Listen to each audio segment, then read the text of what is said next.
윤석열 전 대통령을 다시 구속할지를 결정할 영장실질심사가 오는 수요일 오후로 잡혔습니다. 조은석 내란 특검은 모두 8개 혐의를 적용해 영장을 청구했는데 66쪽에 달하는 영장 청구서를 JTBC가 확인해 보니 이제껏 드러나지 않았던 내용도 여럿 눈에 띄었습니다. 특히 자신의 체포를 막으라며 경호처에게 총은 경호관이 훨씬 잘 쏜다. 경찰은 너희가 총을 갖고 있는 걸 보여주기만 해도 두려워할 테니 보여주라고 지시했다고 특검은 적시했습니다.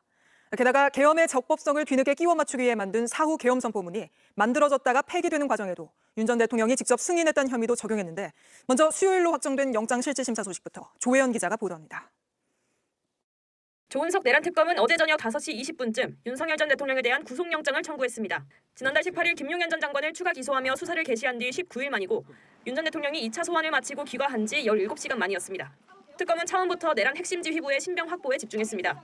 지난달 24일 윤 전 대통령 체포영장을 청구한 특검은 영장이 기각되자 28일 1차 소환을 통보합니다. 이어서 지난 5일을 두 번째 소환일로 정했고 그 사이 빠른 속도로 특수공무집행 방해, 허위공문서 작성 등 혐의를 완성해줄 수 있는 한덕수 전 총리, 김성훈 전 경호처 차장 등을 소환했습니다. 모든 게 속전속결이었습니다.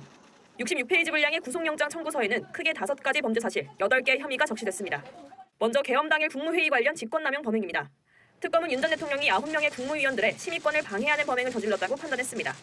또 한덕수 전 총리, 강희구 전 부속실장과 함께 사후 계엄 선포문을 만들고 서명했다가 폐기한 혐의도 포함됐습니다.